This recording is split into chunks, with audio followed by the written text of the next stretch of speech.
নমস্কাৰ মোৰ মৰমৰ ছাত্ৰ ছাত্ৰীসকল আশা কৰোঁ সকলোৰে খবৰ ভাল। আজি মই আলোচনা কৰা বিষয়টো তোমালোকে হয়তো গম পাইছা। মই আজি অসমীয়া ভাষা আৰু সাহিত্য ইতিহাসত থকা সেই পেপাৰখনৰ উত্তৰখিনি আলোচনা কৰিম। তোমালোকৰ 1 মাৰ্কৰ কুৱেশ্যনখিনি মই সুন্দৰভাৱে দিছোঁ যাতে তোমালোকে সুন্দৰভাৱে লিখিব পাৰা আৰু ইয়াৰ পাৰ্ট 2 ভিডিঅ' আছে। তোমালোকে পাৰ্ট 1 ভিডিঅ'টোৰ জৰিয়তে অৰ্থাৎ এটা ভিডিঅ'ৰ জৰিয়তে গোটেই পেপাৰখন আলোচনা কৰিব নোৱাৰি আৰু তোমালোকে হয়তো গম পাই অসমীয়া ভাষা আৰু সাহিত্য ইতিহাসৰ পেপাৰবিলাকৰ উত্তৰবিলাক কিমান দীঘলীয়া হয়। সেয়ে মই পেপাৰখনৰ দুটা অংশত ভাগ কৰিছোঁ। প্ৰথম অংশত মই 1, 2, 3 আৰু 4ৰ দুটামান প্ৰশ্ন দিছোঁ আৰু ছেকেণ্ড অংশত মই গোটেইখিনি প্ৰশ্ন দিয়া হৈছে। দীৰ্ঘ এইটো হয় তোমালোকৰ গোটেইখিনি প্ৰশ্ন মই যেনেদৰে তোমালোকে বিচাৰিছা সেনেদৰে গোটেইখিনি দিছোঁ। কিন্তু দুটা এটা দিবলৈ পাহৰি গৈছিলোঁ। সেয়ে মই ছেকেণ্ড ভিডিঅ'ত অৰ্থাৎ পাৰ্ট 2 ভিডিঅ'ত মই গোটেইখিনি প্ৰশ্ন ভাল কৰি দিম। 2 মাৰ্কৰ তোমালোকে গোটেইখিনি প্ৰশ্ন ভালকৈ চাবা কাৰণ 2 মাৰ্কৰ প্ৰশ্নবিলাক আটাইতকৈ ইম্পৰ্টেণ্ট হয়। তাৰোপৰি 3 মাৰ্কৰ দিয়া হৈছে অৰ্থাৎ 3 নম্বৰীয়া প্ৰশ্ন আছে, 3 নম্বৰীয়া বা 5 নম্বৰীয়া হিচাপে এইবিলাক আহিব পাৰে। হয়তো 5 নম্বৰীয়া হিচাপে আহিব পাৰে অৰ্থাৎ 3 নম্বৰ কুৱেশ্যনৰ কটো, হটো, গটো, ঘটো আৰু ঙটো এই গোটেইকেইটা প্ৰশ্ন তোমালোকে ভালকৈ চাবা। মই উত্তৰখিনি গোটেইখিনি ভালকৈ দিছোঁ যাতে তোমালোকে সুন্দৰভাৱে লিখিব পাৰা আৰু অসমীয়া ভাষা আৰু সাহিত্য ইতিহাসত যিখিনি তোমালোকৰ ইউনিট আছে অৰ্থাৎ ইউনিট হিচাপে তোমালোকৰ পাঠ্যপুথিখন বহুত দীঘলীয়া হয়।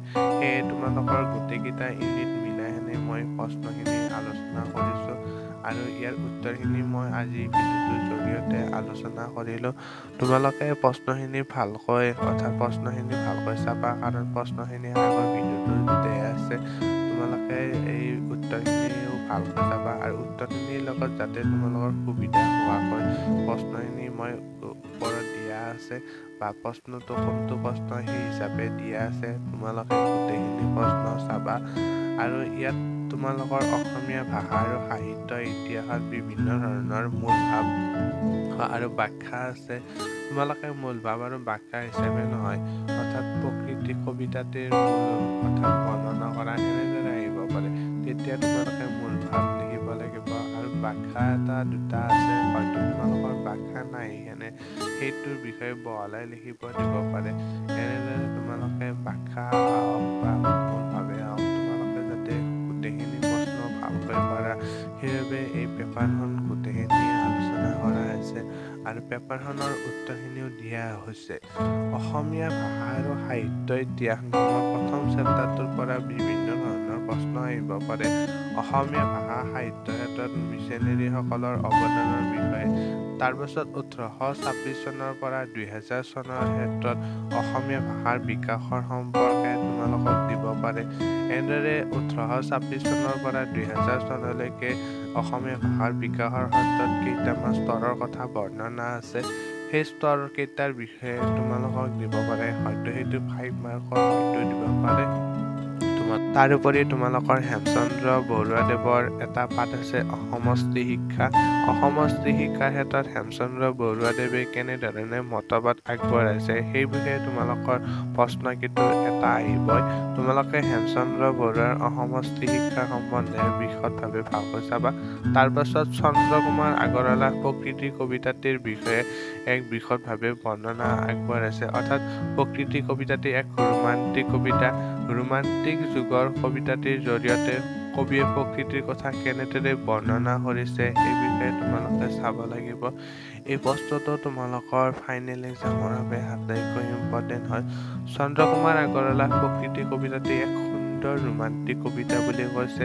তেওঁ কবিতাটিত প্ৰকৃতিৰ নিৰ্জনতা গভীৰতা বিষয়ে সুন্দৰভাৱে বৰ্ণনা কৰিছে। তোমালোকে কবিতাটো সুন্দৰভাৱে বহলাই লিখিবা অৰ্থাৎ কবিতাটিৰ মূল ভাৱখিনি সুন্দৰভাৱে বহলাই লিখিবা আৰু কবিৰ বিষয়ে যদি লিখিব দিয়ে তেতিয়া কবিৰ সাহিত্য, তেওঁৰ জন্ম, তেওঁৰ কাব্য এইবিলাকৰ বিষয়ে সুন্দৰভাৱে লিখিবা আৰু যদি তোমালোকে মূল ভাগৰ মাজত যদি তোমালোকে কবিতাৰ কিছু লাইন যদি তোমালোকে দিব পাৰা তেনেহ'লে তোমালোকে ভাল নম্বৰ পাবলৈ সক্ষম হ'বা। তাৰপিছত 4 নম্বৰৰ অসমীয়া মই কৈছোঁৱে তোমালোকক অসমীয়া ভাষা সাহিত্য ক্ষেত্ৰত বহুকেইটা অৰ্থাৎ 1826 চনৰ পৰা 2000 চনৰ ভিতৰত অসমীয়া ভাষাৰ বিভিন্নকেইটা যুগ আছে। সেই স্তৰকেইটাৰ বিষয়ে তোমালোকৰ আহিব পাৰে বা স্তৰকেইটা উভয়ে বেলেগ বেলেগভাৱেও আহিব পাৰে। অৰ্থাৎ অৰুণোদয় স্তৰৰ বিষয়ে চমুকৈ বৰ্ণনা কৰা 3 মাৰ্ক আছে, এনেদৰে আহিব পাৰে।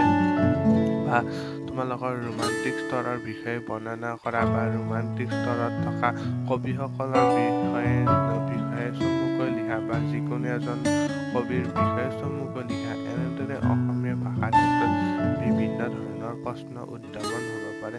তোমালোকে যাতে গোটেই ধৰণৰ প্ৰশ্নবিলাক তোমালোকে ভালকৈ চোৱা। আৰু তোমালোকৰ পাঠ্যপুথিত অসমীয়া কাব্য সাহিত্যৰ পৰিসৰৰ বিষয়ে আছে। তাৰপিছত যুদ্ধোত্তৰ যুগৰ বিষয়ে বৰ্ণনা আছে।